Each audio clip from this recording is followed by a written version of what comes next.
For decades, collectors couldn't get enough of his paintings. Aristocrats hung them in their homes. Wealthy Americans competed to buy them.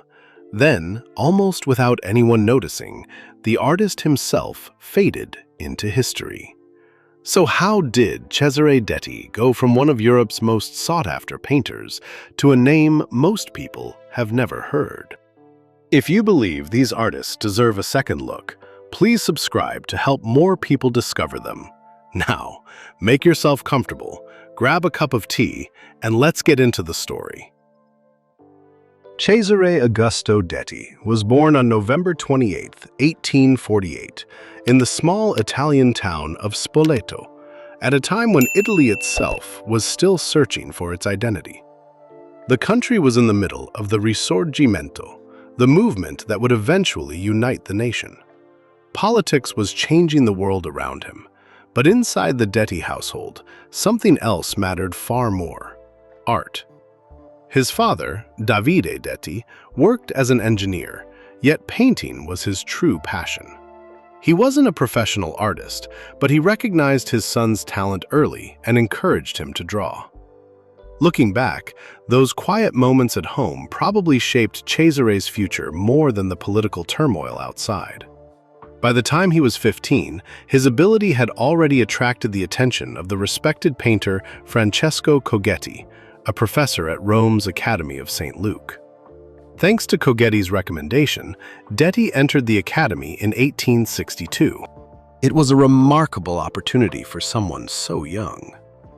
Over the next 4 years, he mastered the discipline of academic painting, while Italy continued transforming into a unified nation.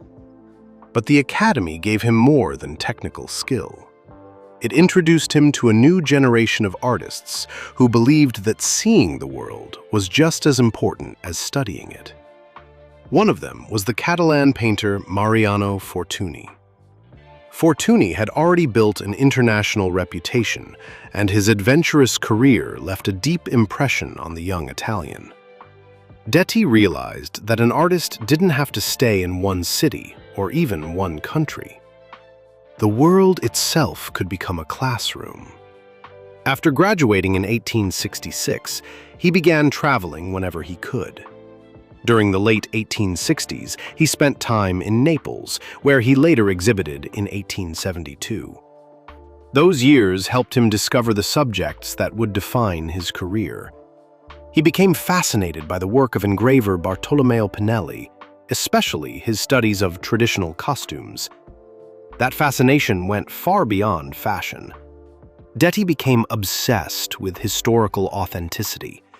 The texture of velvet, the shine of silk, the cut of a sleeve, the way expensive fabrics reflected light. These tiny details would eventually become one of his signatures. Slowly, his own artistic voice emerged. He wasn't interested in painting great battles or dramatic revolutions. Instead, he recreated elegant moments from history. His scenes blended realism with the decorative charm of 18th-century Rococo. They were filled with beautiful interiors, luxurious clothing, playful conversations, and subtle humor. At first glance, they look almost effortless.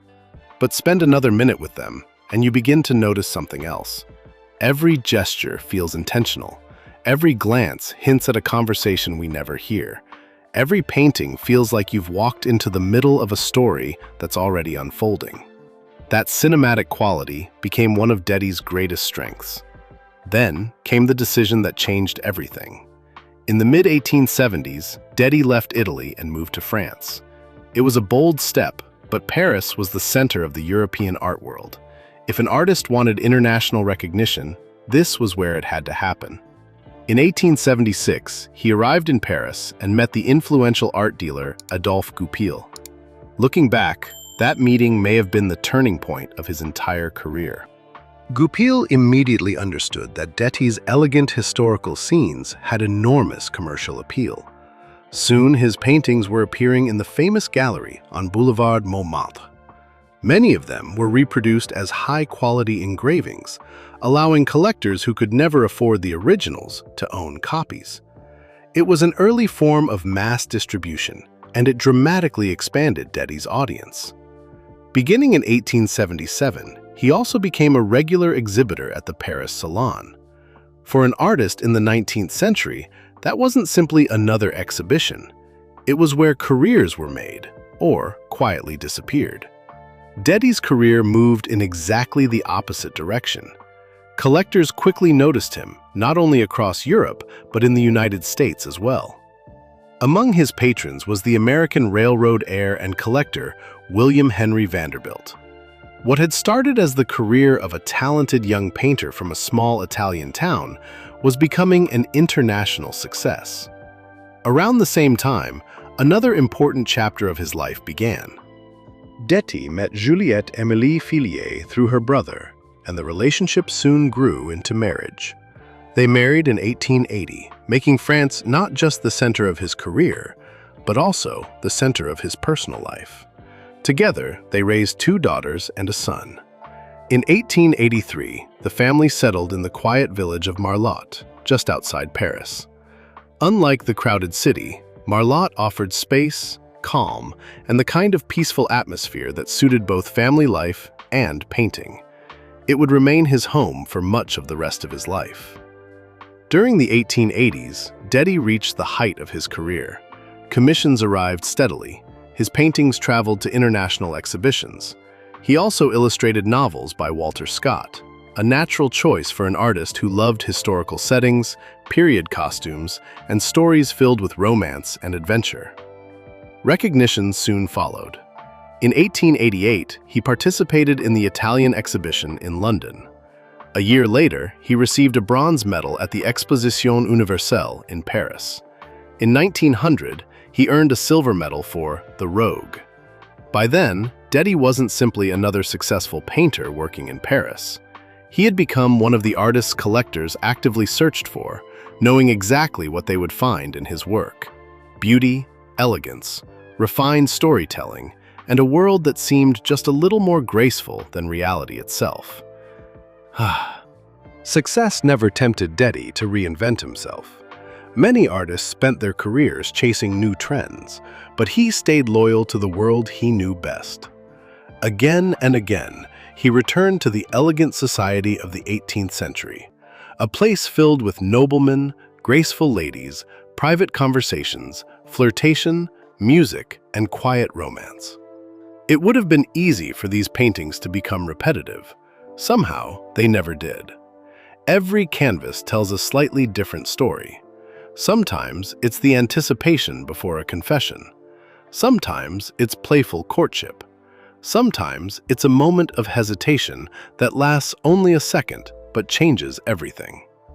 Detti understood something that filmmakers would later master. The most powerful drama often happens just before the action or immediately after it. The viewer is left to imagine the missing pieces. That's one of the reasons his paintings still feel surprisingly modern.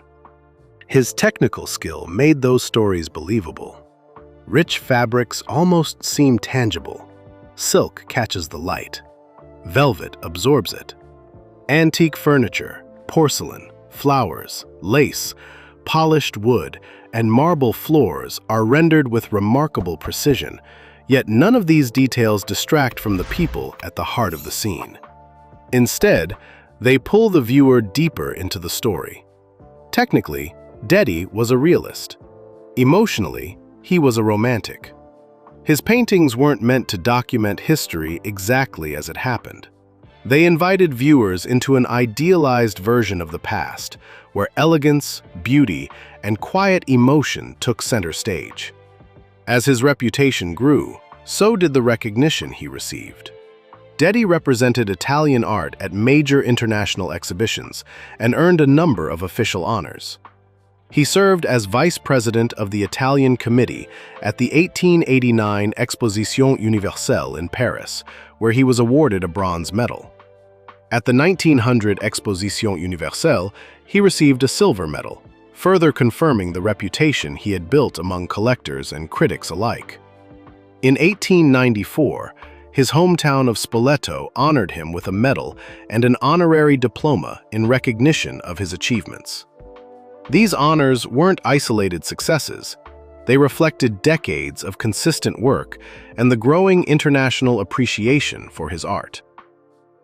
Even after reaching success, Detti never stopped traveling. Between 1906 and 1910, he visited Buenos Aires and the United States before continuing through Spain and Italy. Those journeys expanded his audience, but they didn't change his artistic identity. While many painters embraced Impressionism, Symbolism, or the growing wave of modern art, Detti remained committed to carefully crafted historical storytelling. He wasn't trying to predict the future of painting, he was perfecting the world he loved most. Then, history intervened. The outbreak of the First World War disrupted life across Europe, including France, where Detti had built both his career and his family. Like many foreigners living there, the changing political situation forced him to leave the country for a time and return to Italy. It was a dramatic interruption to the quiet rhythm that had defined his life for decades. Then came the news every parent fears. In 1914, while he was in Italy, Detti learned that his son had become seriously ill. Without hesitation, he traveled back to France to be with his family. It would be his final journey. Shortly after returning to Paris, Cesare Detti died. The exact cause of his death has never been clearly documented in reliable historical sources, so any attempt to explain it would be speculation. What we do know is that his death came suddenly, at a moment when his thoughts were focused not on his career, but on someone he loved. He was buried in the family cemetery in Marlotte, the village that had become both his home and his refuge. Today, Cesare Detti isn't nearly as famous as many of the artists who shared his era. Modern art history often celebrates the revolutionaries, the painters who broke every rule, shocked audiences, or completely reinvented painting. Detti chose a different path. He perfected beauty instead of rebellion. He refined storytelling instead of challenging tradition. During his lifetime, collectors eagerly bought his paintings, aristocratic homes displayed them, and critics respected his craftsmanship. Yet, as artistic taste changed during the 20th century, quieter artists like Detti gradually slipped out of the spotlight. And maybe that's exactly why his work feels worth rediscovering today.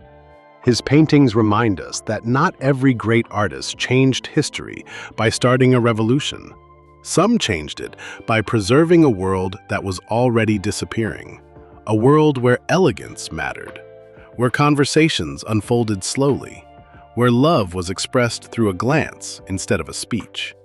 Whether those moments ever truly existed isn't really the point. Detti painted the world people wished they could step into. Perhaps that's the real secret behind his lasting appeal. When you stand in front of one of his paintings, you're not just looking at beautiful costumes or luxurious interiors. You're looking at an invitation to slow down, to notice the smallest gestures, and to imagine the story unfolding just beyond the edge of the canvas. More than a century later, those quiet stories still speak to us. And that may be the greatest achievement of Cesare Detti.